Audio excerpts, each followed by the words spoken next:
wow. This is so cool, Jin.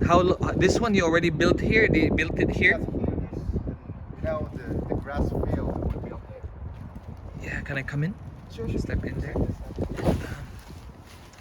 Wow, how long have you been constructing this? This was 3 weeks. 3 weeks? All of this? All of this. Just 3 weeks? Yeah. But we harvest for 1 month and make a long bundle in the store. Yeah. And this kind of style that you're doing, this is kind of like, because I know that you did the Matarangi. Is it kind of similar You know style? Matarangi? Yeah, because I was actually like reading about it, and I was like that because when I saw that you work with the Kitin, I've been curious about like how the ancestors navigated. You know, I don't have a lot of experience, but I'm always curious with people who do it because I was like, I want to, but then I'm like, I don't have that skills. Yeah. So I'm always just curious to kind of see, Kitin Munoz is my master. You know, my teacher. I've learned about everything, you know, from him. I travel with him. Tried to cross the Pacific Ocean and Atlantic Ocean together. I was the participate as a crew with him. Yeah. And wow. now I independent and then. So this one you're gonna be traveling on this by yourself? Yes.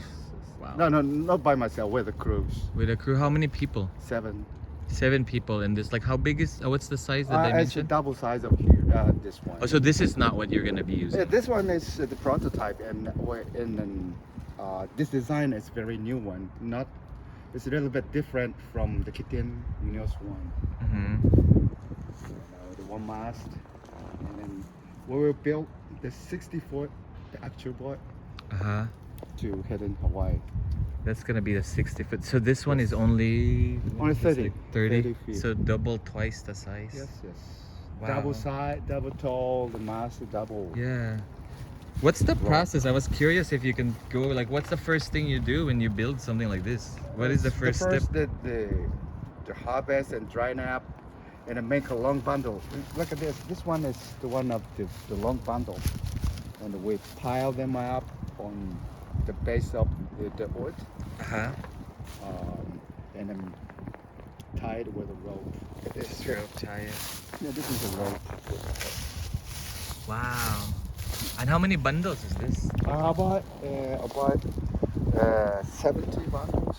Wow, you really need a lot of tule. Yes. If what you're gonna be building, you're gonna need a lot of tule too. Yes. Yeah. Exactly. For the actual board, we need harvest 3,000 bundles. You know, 3,000 bundles. around 8 times more than this.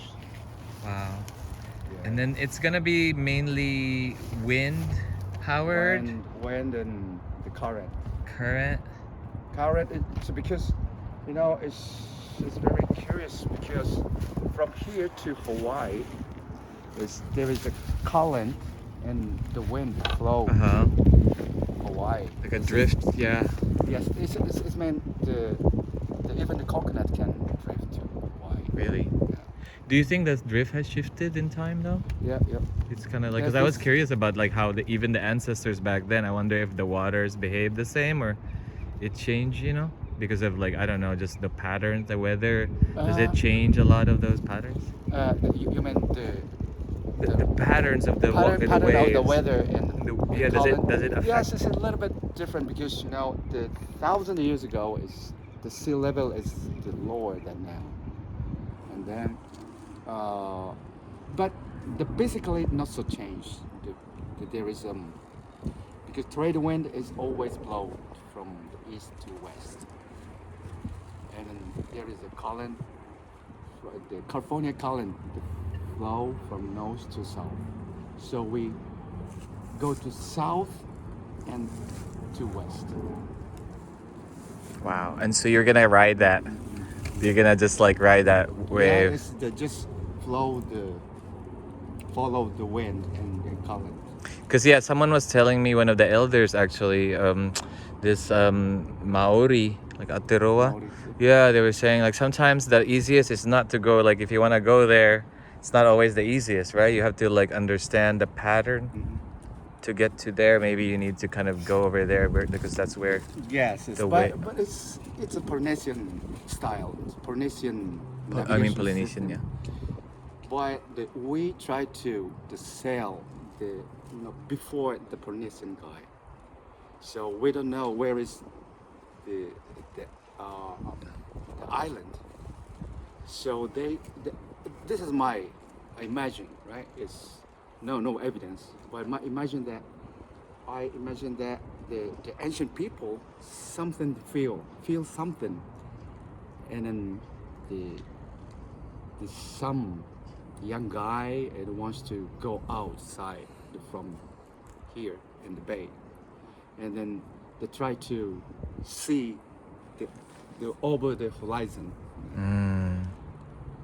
Maybe there's some people that dreamed the one islands over there over the horizon, and they try to find that, but no, they don't know where is the islands, but just they follow the wind and the current, and then they catch the information from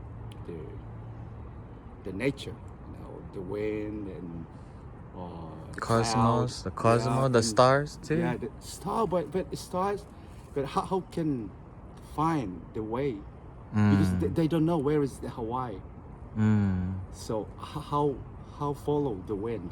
I know how follow the stars. Yeah. They know the stars what is, but they don't know where is the islands. Yeah. So I want to try to define the island with like an ancient sense. Yeah. So just really going by the wind. Kind of Wind like and wind current, and like the yes. behavior of the wind. I was actually curious too because it seems like a lot of the materials you're using. What are the rope? Is this kind of This like is hemp? not hemp, a sisal. Sisal? Sisal is made in how to say, it's the one of the plant Okay. Yeah. in Mexico. That's what you used to before with the matarangi sisal? Did you use a lot of Yeah, sisal? also the sisal. Yeah, because I was just wondering like what to consider if like someone was to build something that was meant to like last in the water, like how do like is like sisal like a good material, or is it like how do you choose the material? I guess I was like Yeah, because curious. the native plants Yeah, here. yeah. And then here there is another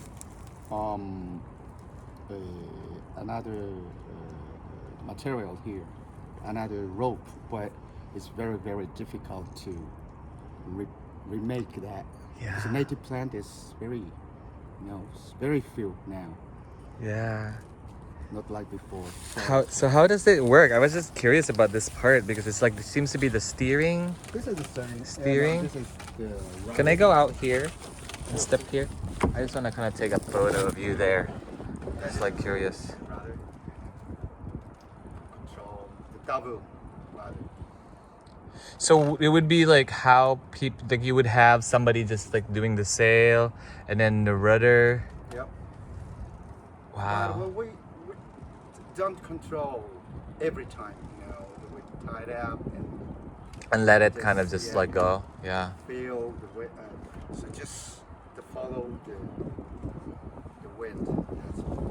What made you like pursue this? I'm always just curious, like if you can share with me like what really made you go for it, because I know like I'm sure a lot of people had ideas, but it seems like you seem to just like went for it, like what was it that really made you like what was it that caught you that made you like, oh, I want to do this, or like like even all your adventures, it sounds like you've done a lot, so I was curious if like what was the seed that the seed like you made you start to like do all these things, like it seems like very adventurous and very like like epic, it feels like. Yes. When you were young, how did it start for you? Because now I was how can I say, the first adventure, even now how I started. Yeah. This expedition. The first expedition is I crossed the Sahara by myself for 6 months. 3,000 kilometers. It's about 2,000 miles away. That's the beginning. Wow. And after that, I go to the Alaska, northern part, Point Barrow, and I stay with the Inupiat people, indigenous people, Wow. and to help to catch in whale. And after that, I went to South America, and I boat, I got canoe, and paddled down the river in jungle by myself. Pretty much. And after that, I went to, the Machu Picchu. Uh-huh. Machu Picchu. Uh-huh. And I've been to South America, and then I went to Lake Titicaca. And then I see, I saw the tulip there, and we built not like this, a small boat,